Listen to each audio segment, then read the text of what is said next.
He was like, yo, do you know how happy I was for you to see you just shoot up to the top of the Bitcoin conversation? He was like, yo, you literally did the impossible. We really gotta figure out a better way to budget for this family's future.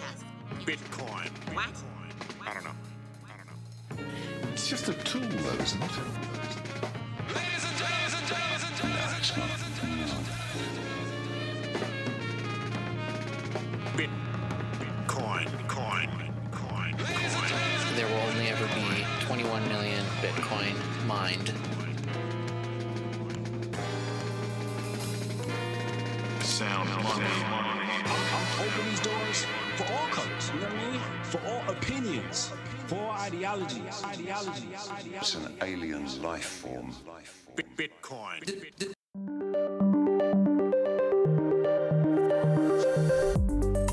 This is the Brave New Coin Crypto Conversation, hosted by Andy Pickering.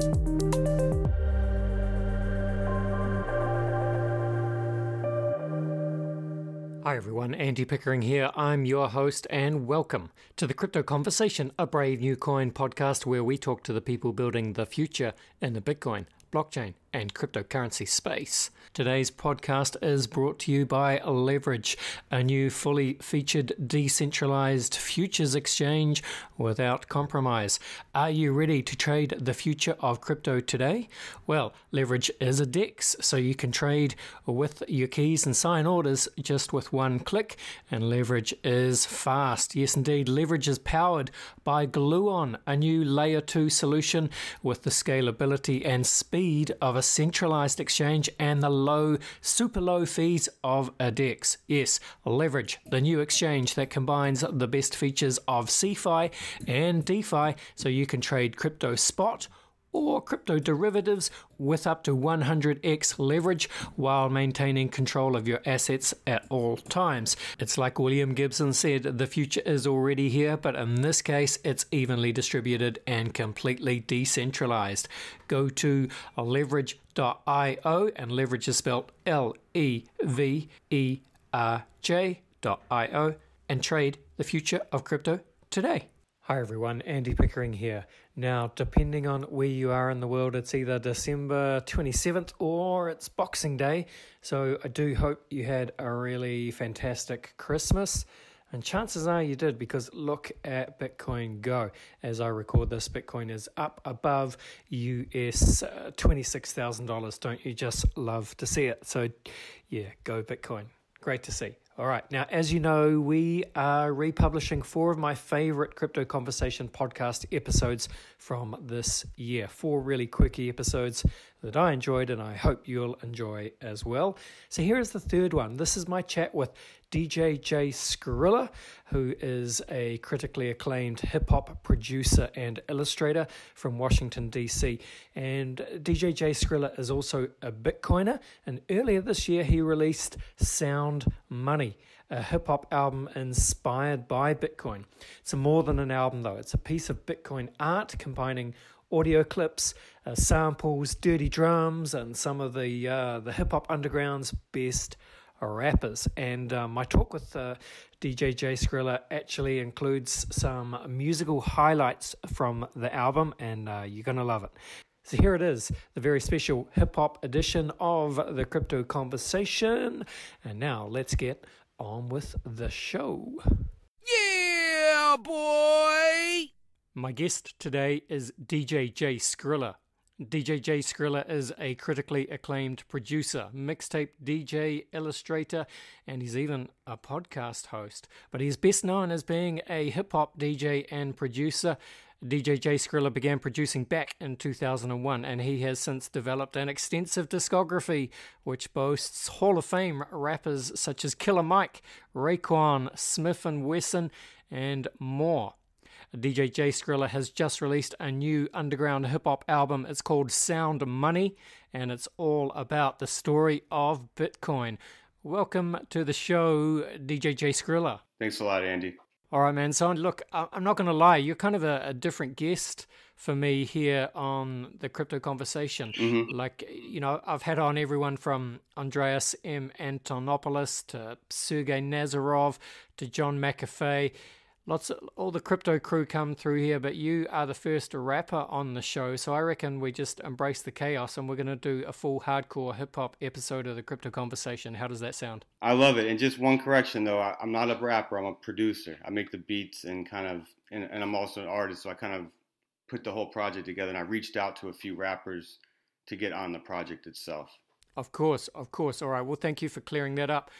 Look, man, why don't you take us back to the beginning? Just fill us in a little bit about who you are, where you're from, and what your hip-hop origin story is. Sure, yeah. I'm from America, the Washington, D.C. area to be exact. I got into hip-hop at a young age, and I started DJing, and then got from DJing into producing, and I started putting out records, like you said, in 2001. That's pretty much what my life was for a long time. Up until about 2014, I stopped doing a lot of music, and I got really deep into Bitcoin. I kind of like threw everything out the window, grew a long beard and grew my hair out, and just learned about Bitcoin and traded and did a bunch of stuff in Bitcoin for a few years. And last year I got roped back into the music industry, producing for a guy's album, and I kind of just went right back at it hard. And I've put out the Sound Money album kind of because it's my passion, Bitcoin and music, and I wanted to kind of tell the story through a musical journey, a narrative, like a documentary even, of what Bitcoin kind of came from and is, and what kind of the reason people got into Bitcoin. A lot of times I think now older Bitcoiners and stuff, they forget why they got into it, and I kind of wanted to really emphasize, I think, the fondness of Bitcoin in this album. And I want to kind of make it like a documentary, like I said, kind of just like people who don't have Bitcoin or care about Bitcoin, they could still listen to it and be interested, just like you could watch a documentary about something that you're not into, but it's still interesting. Absolutely. And, you have quite a unique style of producing music, I think, which is obviously very well suited for creating almost like a hip-hop collage that represents the story of Bitcoin. But I just want to kind of dig into your influences a little bit, and I'd love to hear you kind of define your musical production style in the context of contemporary hip-hop. Sure. Raw, grimy, dirty, but clean and polished sounding. I guess my influences are like Wu-Tang, Madlib, DJ Muggs, who's a producer for like Cypress Hill and a bunch of people, and newer artists like Kanye. Well, not newer, I guess, but newer than Wu-Tang. That style of music where I'm a producer, so like generally when I make beats, it's 3 different levels, I guess, of production. I make a beat and send it to an artist, and they do what they do with it, and I'm not really producing the record, I'm beat making. Then there's a production where I take control of the record and fine tune it all the way down to the mixes and the ideas and helping. And then this is my own project, and I can do what I want with no limitations. I did all this, from the ground up is all me on this particular project where I put it all together, and then got a couple rappers on it, and then got my friend Wise, who's an influence also. He's a mix engineer from around here, and he mixed it down and then put it out kind of like an underground indie, DIY self, just kind of going hard with it, because it's a different type of music, I think, that I'm trying to create with this album. It's kind of like financial hip hop, and I kind of felt this was a good time to release it because of the awakening of it. I know I kind of went beyond that question. That's all good. Hey, but you're in DC, right? Yeah. Been asking this question just at the beginning of podcasts at the moment, just because it's good to kind of get a context for where each individual guest is based, and I'm always interested just in what the vibe is like on the ground in terms of COVID-19 and lockdown and what you see happening around you. DC is in between Maryland and DC. It's a little small piece that anybody doesn't know. It's kind of like a city, and it's not as locked down as what I've seen in the rest of the states going on. Like if I go to the Whole Foods market or a giant food store, there hasn't been a line. There hasn't been like people handing out sanitation wipes or anything like I've seen in Virginia or Maryland, which is nearby. We're actually, I'm out in Maryland at the kind of like in the woods right now for a little bit, just to get away from all the city stuff. So I'm on That's a good plan. On a little inlet right now, just chilling with my son and wife. One of the things that's interesting about, the current global pandemic and so much of the world is on lockdown is, you will have seen a lot of DJs and producers have been performing online. Did you catch the DJ Premier RZA from Wu-Tang, their kind of back-to-back battle? That was, honestly, Andy, that was like the most exciting 3 hours of my COVID experience, and it was honestly one of the best hip-hop moments in recent memory I can remember. It was crazy, right? It kind of bordered, it went from moments that it was like almost unlistenable to moments of pure genius, but it was incredible, right? Yeah, and just the little stories that RZA and Premier were talking in between and how they segued every beat for the most part was just, that was just priceless for a hip-hop fan. Mm-hmm. No doubt.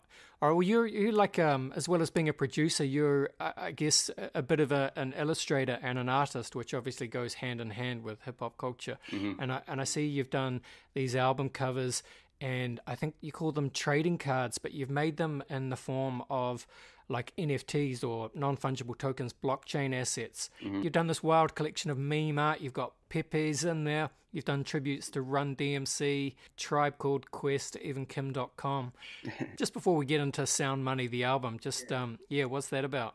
Okay, so in 2016, I was on Twitter, and I've discovered people that were memeing some of the Twitter people in like a Garbage Pail Kids type of vibe, which is like a 1980s, weird trading card play on Cabbage Patch Kids. And it immediately made me be like, oh, I need to find out what's going on here, because I was already into Counterparty a little bit and Bitcoin, of course, and that's what they were using. It took me like 3 days to discover how to even do any of this stuff. I got into a Telegram chat. I never had Telegram at the time. Got in, and it was like 100 like Rare Pepe trading people just it was like talking about Rare Pepes and the art and stuff like that and tokenizing stuff. But the big picture in that of what that was basically creating and making fun of all the ICOs that were going on at the time, because they weren't NFTs. NFTs came later. Some of them were NFTs. Yeah. There's only one token made, but these were on Counterparty, and you can make like 1 to like 1 billion tokens, and just like an ERC20. It was kind of equivalent to ERC20. I think ERC20 kind of copied what like Mastercoin and Counterparty were kind of that same vibe. And it was that. So every time you created a token, it was easy. You could be on the bathroom taking a crap, and you can create a token right on your phone. And then you'd submit it to the Rare Pepe artists, the Rare Pepe scientists, they call themselves. And it was all like a kind of a parody of the whole like ICO craze at the time. And they'd put them out, and then people were just wrapped up in how interesting you could do stuff with. Like I have one token that you can have exclusive music on a private SoundCloud page if you own it. So like you go to the Rare Pepe wallet, you click on the DJ Pepe token. If you don't have the token, you don't see that there's bonus content. But if you do have the token in your wallet, it recognizes it, and you can be redirected to a private SoundCloud page where I have some like cutting room floor exclusives on there. That was more like an experiment for it, because I think like if somebody like Kanye West or somebody used that and put out like 5 tokens where he has exclusive access behind a paywall, like it would go crazy, and like the secondary market would just be wild, like just to watch. And then I made the hip hop Pepes, and I made the, like you said, the Kim.coms, and my whole style of Rare Pepe art was more like, I wasn't into the whole like alt-right movement and stuff like some people in the Rare Pepes were, and really that was a small percentage. But I wanted to make sure that people knew that Rare Pepe was a meme and not controlled by any entity. So, like Vice Magazine and Motherboard and RT News and big bunch of periodicals covered it during that time, because they were just, Rare Pepe was a craze. But we always, a lot of us would be in there talking to the journalists like, yo, we're not part of that. Like there's people from Venezuela, Japan, the UK, Africa, China, everywhere was in this group. Like Rare Pepe at that time in the media was being like taken a little bit by the alt-right, but only in America. It wasn't international. So we weren't even looking at it like that. Nice. Well, just through looking through your website, and of course listeners, all of this stuff will be in the show notes, but I can tell just looking through your website, man, that you've been obviously deep down the underground hip hop rabbit hole, but also deep down the crypto rabbit hole for some time as well. So let's get into the good stuff. Let's start to talk about the new album Sound Money. But just before we do that, I think it would be cool if we could set the mood and maybe just roll out some beats. Let's play the first track of the Sound Money album. It's called 21 Million, and I think we will know why. Let's set the mood. Here it is. He was like, yo, do you know how happy I was for you to see you just shoot up to the top of the Bitcoin conversation? He was like, yo, you literally did the impossible. We really gotta figure out a better way to budget for this family's future. Bitcoin. What? I don't know. It's just a tool, though, isn't it? Ladies and gentlemen, No, it's not. Bitcoin. There will only ever be 21 million Bitcoin mined. Sound money. I'm open these doors for all colors, you know what I mean? For all opinions, for all ideologies. It's an alien life form. Bitcoin. This money. 1 million.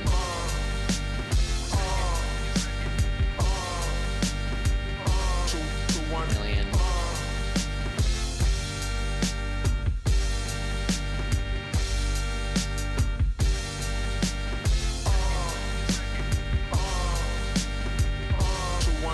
Million. Bitcoin. You get the bag and fumble it. I get the bag and flip it and tumble it.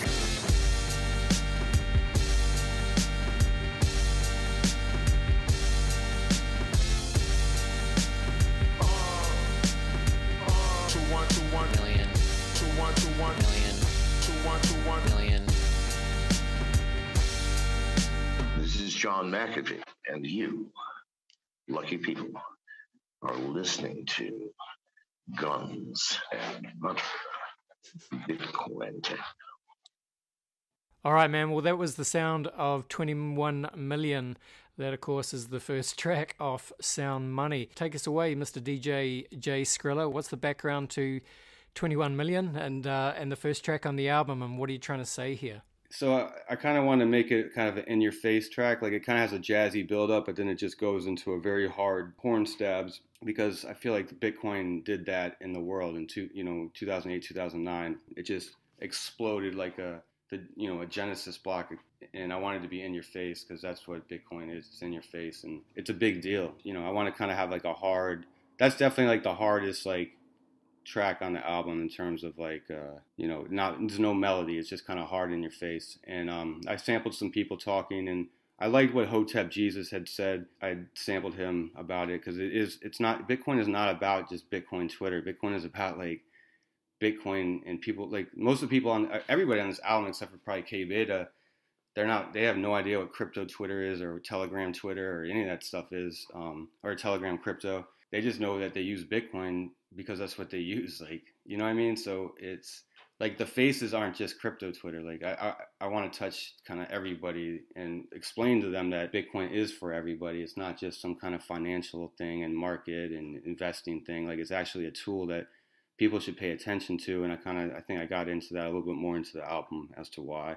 And I ended it with John McAfee, a little drop, just because I just thought it was kind of funny. Yeah, man. Well, look, hey, you're exactly right. Look, that is one of the beautiful things about Bitcoin, is that anyone on earth can get involved, and Bitcoin can mean different things to different people. It's up to you how you use Bitcoin, and that is one of the really attractive features of Bitcoin, I think. Absolutely.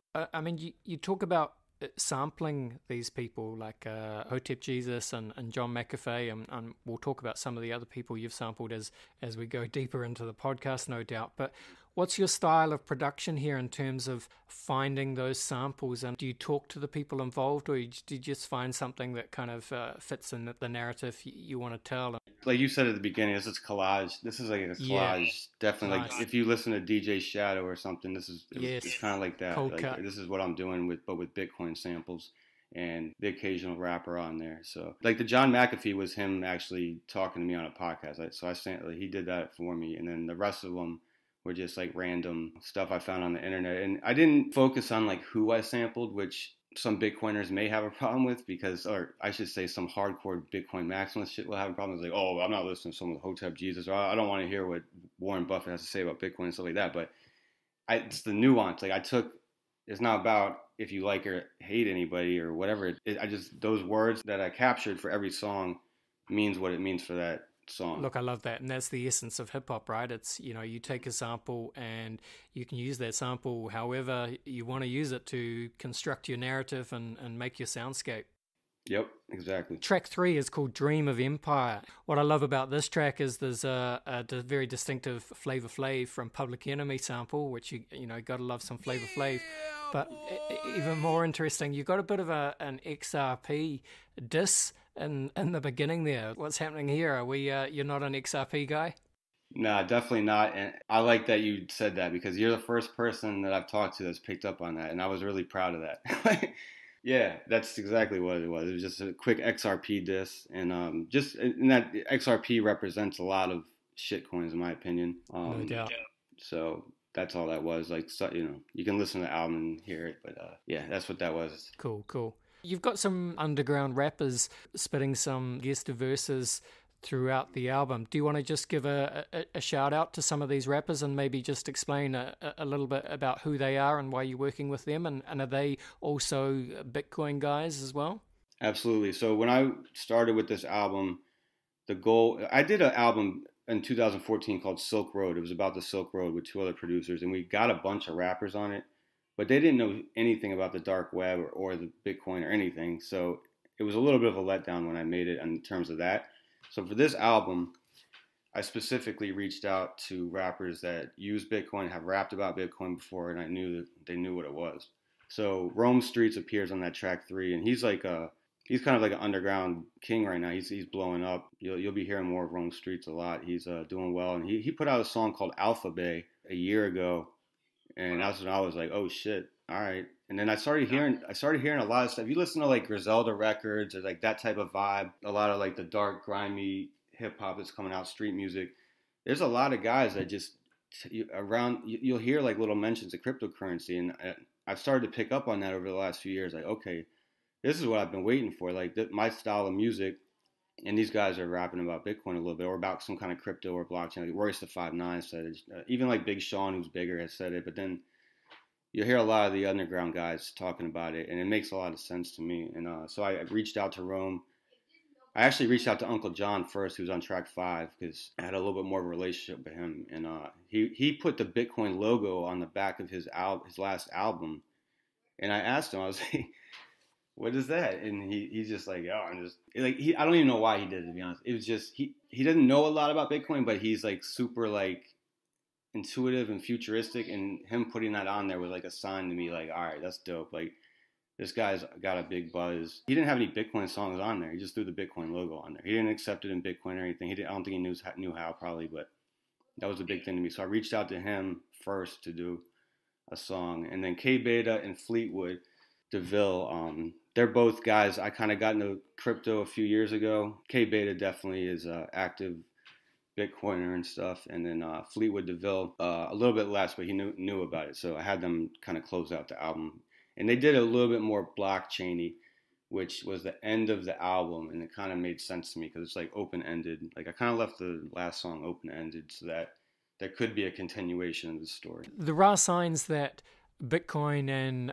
I suppose cryptocurrency, there's burblings of interest, I would describe it, in both the US music scene and also the US sports scene, right? Mm-hmm. Some influential musical figures and some fairly big name sports guys as well who are starting to talk about Bitcoin. And I'm sure there's heaps more that either have some Bitcoin or but they just wouldn't feel comfortable talking about it yet. But, that's starting to change, don't you think?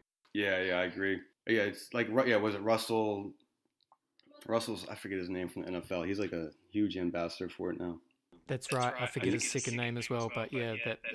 And then the basketball player, Dinwiddie or whatever, he just I guess, sold a percentage of his contract for some kind Katy of Perry, of course, back in 2017, had that notorious Instagram photo when she'd put like Monero and Bitcoin and ETH logos on her fingernail art. Yeah, that was crazy. That was definitely close to the top too. Yeah.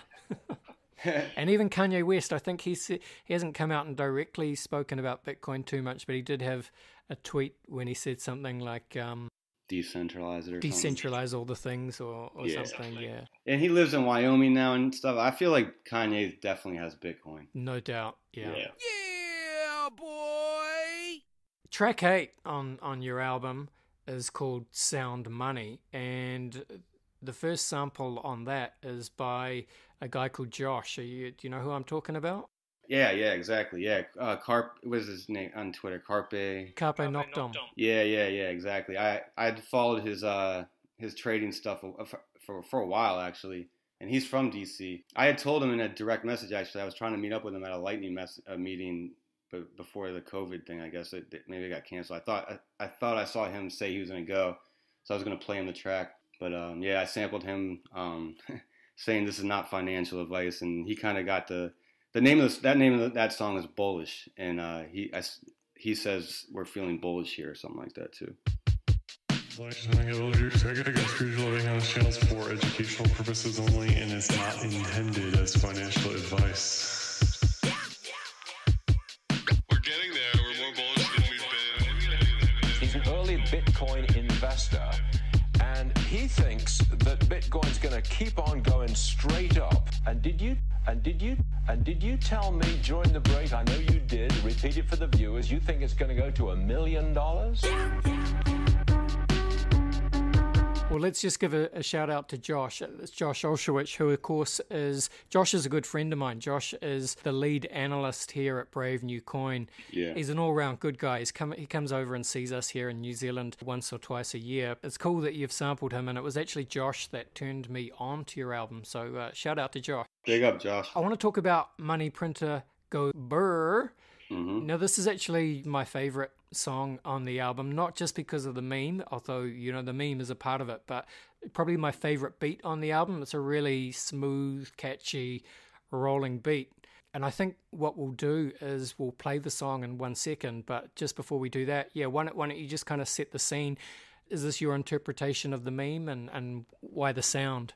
So this song came together really oddly in terms of how great it turned out for the timing of the economy. I started this whole album with that song, and it was all about the 2008 financial crisis and, of course, Satoshi's words in the first block. And I then, started finishing the album, and then the whole economy collapsed. And right before I was about to turn this album in, the Money Printer Go Burr meme came out, and I was like, all right, I got to include this in this song somehow. So I went back to it and tightened it up a little bit with some more, a couple more relevant things. But then, of course, the Money Printer Go Burr, or haha Money Printer Go Burr. And I sampled that from another Money Printer Go Burr YouTube video, which, they're out there everywhere now. But as far as I know, this is the only original song about Money Printer Go Burr. The rest of them are South Korean or K-pop and anime stuff. Yeah, I'm really happy with this song, and it's gone pretty well with the video, a little meme video I made. It's done pretty well. Yeah, there's a super cool video of that on YouTube. Of course, that'll be in the show notes.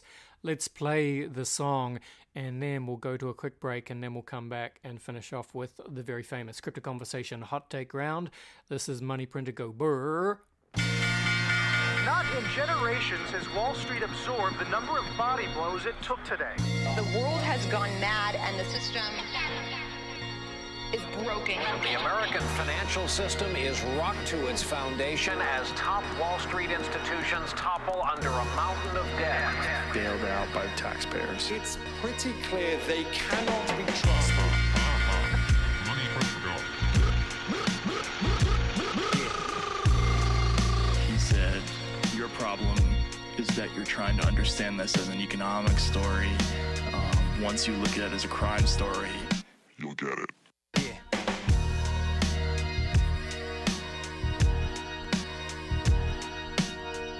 Fed is losing control once again. In just a couple of days, the U.S. Federal Reserve has pumped out $125 billion and handed that money over to commercial banks once again.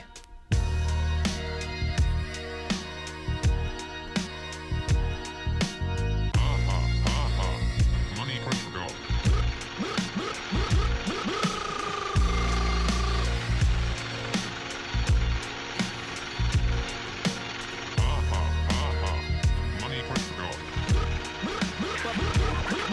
But my faith in money helped me rise above. Buy low and sell high. But my faith and my money helped me rise above. But my faith and my money helped me rise above. But my faith and my money helped me rise above. But my faith and my money helped me rise above. You can't just keep being a tool of the globalist financial elites. But my faith and my money helped me rise above. You are asking for the biggest bailout in the history of this country. Rise above. It led to an age of populism, a deep distrust of Wall Street, and a near meltdown of the global economy.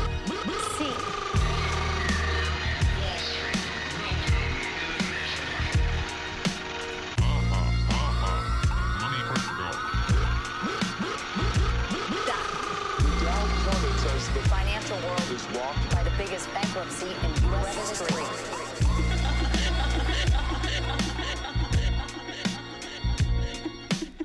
Seems every time you think it's as bad as it can possibly get, another disaster is just waiting around the corner. Chancellor on brink of second bailout for banks. Money markets will dry up round the world by the end of the week. ATMs will stop spitting bills. Federal deposit insurance will collapse. Banks will close. Mobs panic. It's going to be the end of the world. Whether you're an enterprise fund manager or a retail trader, buying and selling cryptocurrencies successfully requires price discovery you can rely on. Brave New Coin's liquid indices provide trusted US dollar prices for Bitcoin, Ethereum, and Ripple. Featuring end-of-day or intraday outputs, you can count on the BLX, ELX, and XRPLX for accurate US dollar pricing for smart contract oracles, settlement price discovery, net asset valuation, and performance analysis. Visit bravenewcoin.com to find out more. Are you ready to trade the future of crypto today? Introducing Leverage, a full-featured decentralized futures exchange without compromise. Leverage is a DEX. Trade with your keys and sign with one click. Leverage is fast. It's powered by Gluon, a Layer 2 solution with the scalability and speed of a centralized exchange and the low fees of a DEX. Say goodbye to exchange hacks, front-running, Ethereum network congestion, and high gas fees. Leverage, the new exchange that combines the best features of CeFi and DeFi so you can trade crypto spot and derivatives with up to 100x leverage while maintaining control of your assets at all times.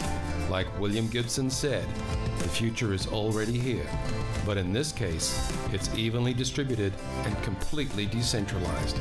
Go to www.leverj.io and trade the future of crypto today.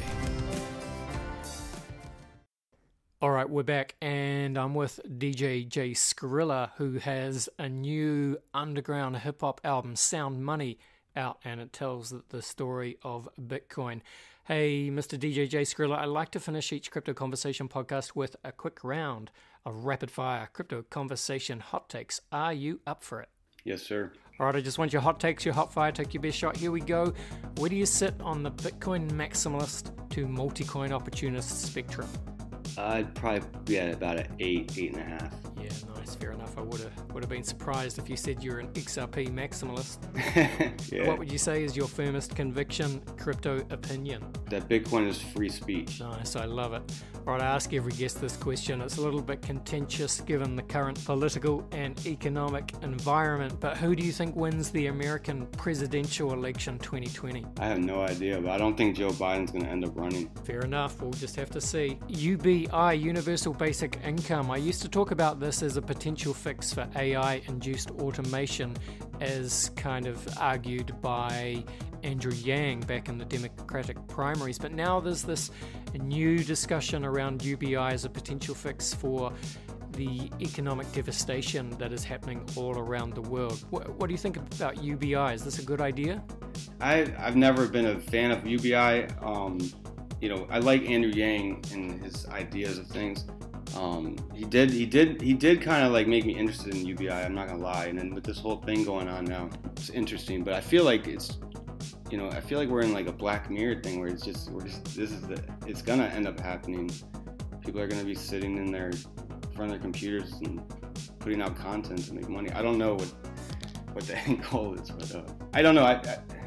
UBI is just confusing to me because it's like if you give everybody $1,000, and it just puts the floor higher, in my opinion. But I'm also not an economist, so yeah. And this is why the money printer go brr.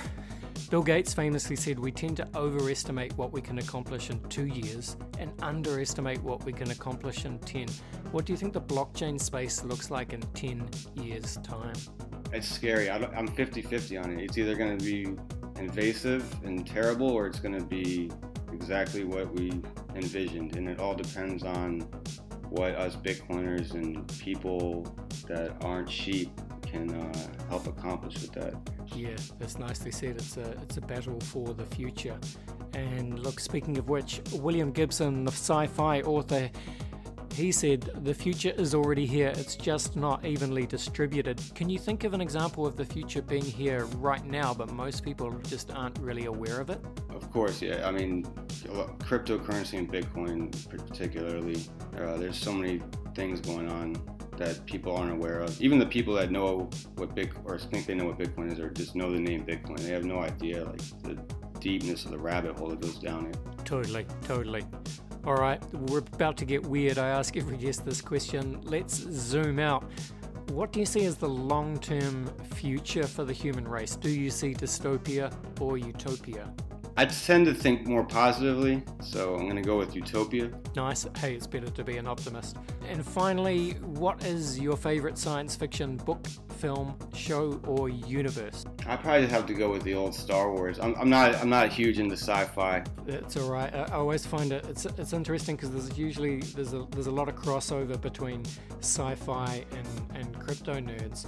But in your case, I'd love to throw in a final hip hop question, and let's just put you on the spot. And I want you to name top 5 hip hop albums of all time. Ooh, yeah. All right, so this is always changing every day.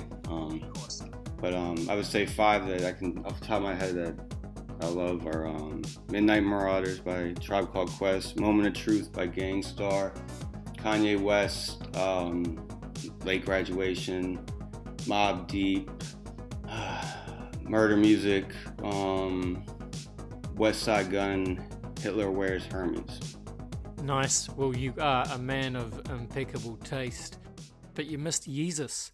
Yo, Yeezus was dope too. I like all Yeezus, even the stuff that is kind of unlistenable to me by him. I like. He's not afraid to experiment and put it out there. Yeah, I'm with you, man. All right, hey, this has been a lot of fun. Can you tell the people where they can go to follow you on your various platforms and where they can go to get involved with Sound Money, the story of hip-hop and the story of Bitcoin? Yeah, so you can go to rarescrilla.com and you can get directed to the various sites and stuff that I do, but specifically right now you can go to rarescrilla.bandcamp.com and buy the album or stream it. It will be on streaming sites everywhere in the next couple of days, even hopefully by the end of today. And yeah, get it. And I'm also going to be working on a part 2 eventually here. The idea for me with this is to get it out there as much as possible.